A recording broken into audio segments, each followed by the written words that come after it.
السلام علیکم to all, دس از ثنا احمد۔ امید ہے آپ سب لوگ خیریت سے ہوں گے۔ الحمدللہ آپ لوگ کی دعاؤں سے میں بھی خیریت کے ساتھ ہوں اور ایک اور ڈیلی بلاگ کے ساتھ حاضر خدمت ہوں۔ ناظرین و حاضرین، سب سے پہلے میں اپنے بلاگ کا آغاز اللہ تعالیٰ کی حمد و ثنا سے کرتی ہوں۔ بات تعوذ تسمیہ کے، سب سے پہلے تعوذ تسمیہ اور پھر اللہ تعالیٰ کی حمد و ثنا۔ اعوذ باللہ من الشیطان الرجیم، بسم اللہ الرحمن الرحیم۔ بے شک تمام تعریفیں اللہ تعالیٰ کے لیے ہیں جو مالک سارے جہاں والوں کا، روزے جزا کا مالک۔ ہم تیری ہی عبادت کرتے ہیں اور تجھ سے ہی مدد چاہتے ہیں۔ ہم کو سیدھا رستہ چلا، رستہ ان کا جن پر تو نے انعام کیا، نہ کہ ان کا جن پر غضب ہوا اور نہ بہکے ہوں گا۔ الہی قبول فرما، آمین ثم آمین۔ یہ تو اللہ پاک کی حمد و ثنا میں نے بیان فرمائی ہے۔ اب جو میں آج کا جو میرا ٹاپک ہے، آج کا جو میں بلاگ بنانے جا رہی ہوں، وہ ہماری آخری رسول حضرت محمد مصطفیٰ صلی اللہ علیہ وآلہ وسلم کے چند ارشادات پر مبنی ہے۔ جی ہاں، حضور پاک صلی اللہ علیہ وآلہ وسلم وہ ذات جس کے لیے اللہ پاک نے یہ کائنات بنائی کہ اگر محمد صلی اللہ علیہ وآلہ وسلم نہیں ہوتے تو نہ یہ میں دنیا بناتا، نہ یہ چاند، نہ یہ سورج، نہ ستارے، نہ فرشتے، نہ کچھ۔ یہ اللہ تعالیٰ کا ارشاد ہے۔ اللہ تعالیٰ کو اپنے محبوب سے اتنی زیادہ محبت، اس کا اندازہ ہم لگا ہی نہیں سکتے۔ تو چند ارشادات جو نبی پاک صلی اللہ علیہ وآلہ وسلم نے فرمائے ہیں، وہ میں آپ کے سامنے بیان کروں گی، اور امید ہے آپ ان ارشادات پر ضرور عمل پیرا ہوں گے۔ جی ہاں ناظرین و حاضرین، ان ارشادات پر اگر ہم اپنی ان کو ڈیلی لائف میں شامل کر لیں تو ہم ایک سیدھے راہ کی جانب گامزن ہو سکتے ہیں۔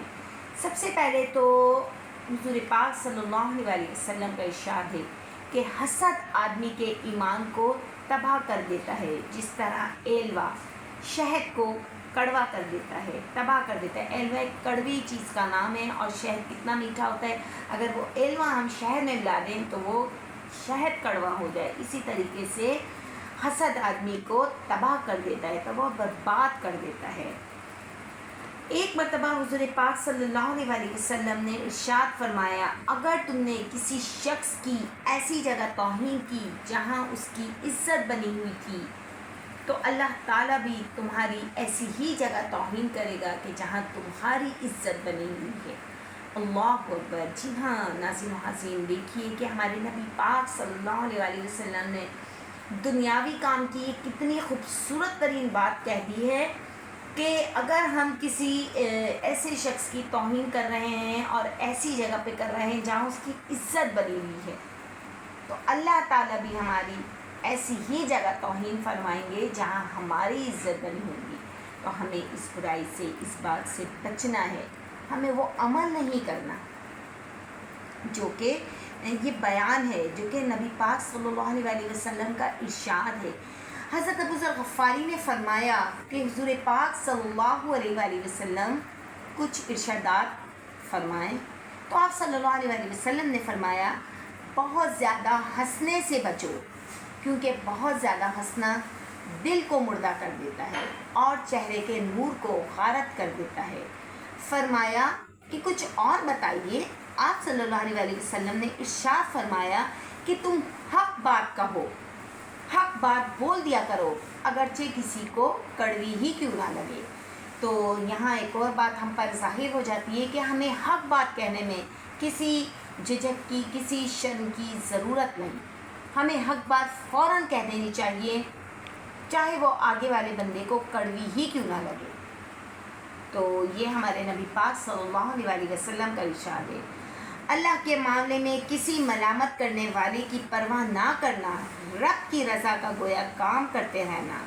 اگر تمہیں کوئی برا کہے، تم پر تنقید کرے تو اس کی پرواہ نہ کرنا۔ جی ہاں، یہاں یہ بات زیر غور ہے کہ ہم اللہ تعالیٰ کے معاملات میں کسی ملامت کرنے والے کی پرواہ نہ کرنا۔ جو اللہ تعالیٰ کے جو معاملات ہیں، جو اللہ تعالیٰ نے ارشادات فرما دیے، جو ہمارے نبی پاک صلی اللہ علیہ وسلم نے ارشادات فرما دیے، رب کی رضا کا گویا کام کرتے رہنا۔ اللہ تعالیٰ نے جو ارشاد فرما دیا ہے اس کے مطابق اپنی زندگی کو گزارتے رہنا ہے۔ چاہے وہ آگے والے کو وہ ہمارا طرز عمل کتنا ہی برا کیوں نہ لگ رہا ہو، لیکن ہمیں اس بات پر قائم و دائم رکھنا ہے جو ہمارے اللہ تعالیٰ نے ارشاد فرما دیا ہے۔ اور تم پر تنقید ہی کیوں نہ کرے، اس کی پرواہ نہ کرنا۔ بہت سے لوگ ہوتے ہیں بہت تنقید تانے تشنے دیتے ہیں، تو ہمیں اس کی پھر پرواہ نہیں کرنی چاہیے، کیونکہ ہم تو رب کی رضا حاصل کرنے کے لیے وہ کام کر رہے ہیں۔ لوگوں کے عیبوں کو بیان کرنے سے اپنی زبان کو روکے رکھو، اور ایسے عیب جو اگر تم غور کرو تم جانتے ہو کہ تمہارے اپنے اندر موجود ہیں، لوگوں کے بارے میں وہ عیب بیان نہ کرو۔ جی ہاں ناظرین و عزیز، یہ بات بہت خوبصورت بات ہمارے نبی پاک صلی اللہ علیہ وآلہ وسلم نے ارشاد نقل فرمائی ہے، اور یہ وہ تمام باتیں ہیں جن پر ہمارے نبی پاک صلی اللہ علیہ وسلم نے پہلے خود عمل کیا، پھر وہ اپنی امت مسلمہ کے لیے ارشاد فرمایا۔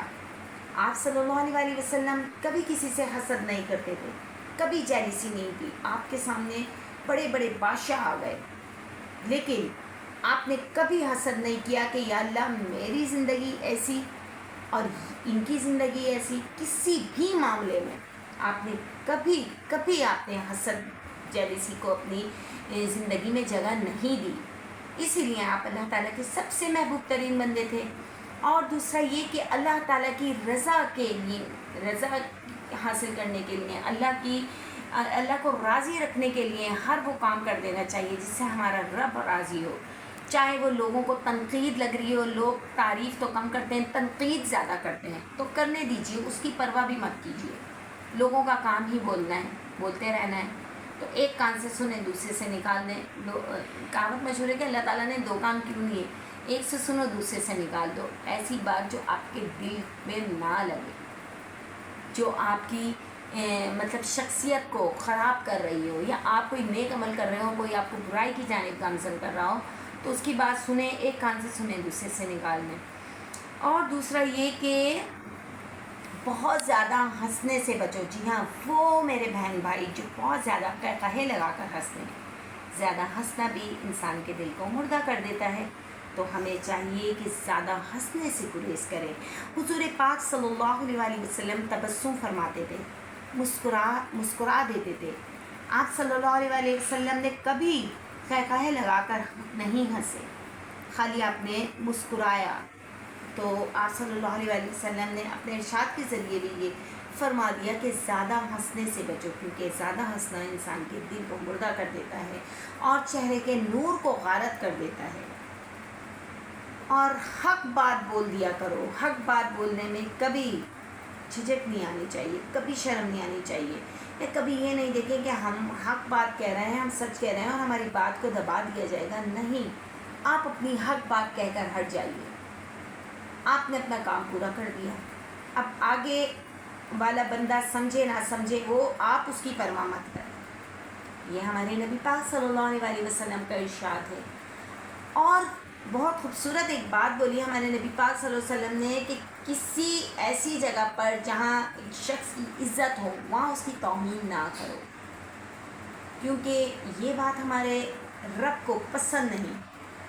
اور پھر اللہ تعالیٰ اس بندے کے ساتھ بھی وہی عمل کرتا ہے جو بندہ دوسرے بندے کے لیے کر رہا تھا، یعنی اللہ تعالیٰ بھی پھر اس شخص کی ایسی ہی جگہ توہین کرتا ہے جہاں اس کی عزت بنی ہوئی ہوتی ہے۔ وہ ہے نا وَتُعِزُّ مَن تَشَاءُ وَتُذِلُّ مَن تَشَاءُ بِيَدِكَ الْخَيْرُ إِنَّكَ عَلَىٰ كُلِّ شَيْءٍ قَدِيرٌ، کہ بے شک عزت اور ذلت دینے والی ذات اللہ تعالیٰ کی ہے، اور بے شک اللہ تعالیٰ ہر چیز پر قادر ہے، ہر چیز پر قدرت رکھتا ہے۔ وہ چاہتا ہے کسی کو عزت و مرتبہ کی اتنی درجے پر، اتنے اعلیٰ درجے پہ لے جاتا ہے کہ انسان تصور بھی نہیں کر سکتا، اور جسے چاہتا ہے وہ ذلت، اس کو اتنی ذلت اور رسوائی عطا کرتا ہے کہ وہ بندہ سوچ بھی نہیں سکتا کہ وہ ایک وقت میں اتنا عزت والا تھا اور آج وہ کیا ہے۔ تو ان تمام باتوں پہ ناظرین و حاضرین غور کیجئے گا، آپ کو اندازہ ہوگا کہ ہمارے نبی پاک صلی اللہ علیہ وآلہ وسلم ہر انسان کی سیرت کو بدلنے کے لیے آپ صلی اللہ علیہ وآلہ وسلم نے وہ تمام عملیات پہلے خود کیے، پہلے خود اپنی ذات سے وہ عمل کر کے دکھایا، اور پھر ہمارے لیے وہ طریقہ سنت بن گیا کہ ہمیں بھی ایسا کرنا ہے۔ تو امید ہے آپ کو آج کا یہ چھوٹا سا ٹاپک بہت پسند آئے گا، اور یہ جو ارشادات ہیں ہمارے نبی پاک صلی اللہ علیہ وآلہ وسلم کے، یہ آپ لوگوں کو بھی پسند آئیں گے، اور آپ بھی اپنی عملی زندگی میں اس کو ضرور شامل کر لیں گے انشاءاللہ عز و جل۔ تو کل ایک اور نئے بلاگ کے ساتھ، ایک نئے ٹاپک کے ساتھ دوبارہ حاضر خدمت ہوں گی۔ ٹل دین اللہ حافظ، السلام علیکم ورحمۃ اللہ وبرکاتہ۔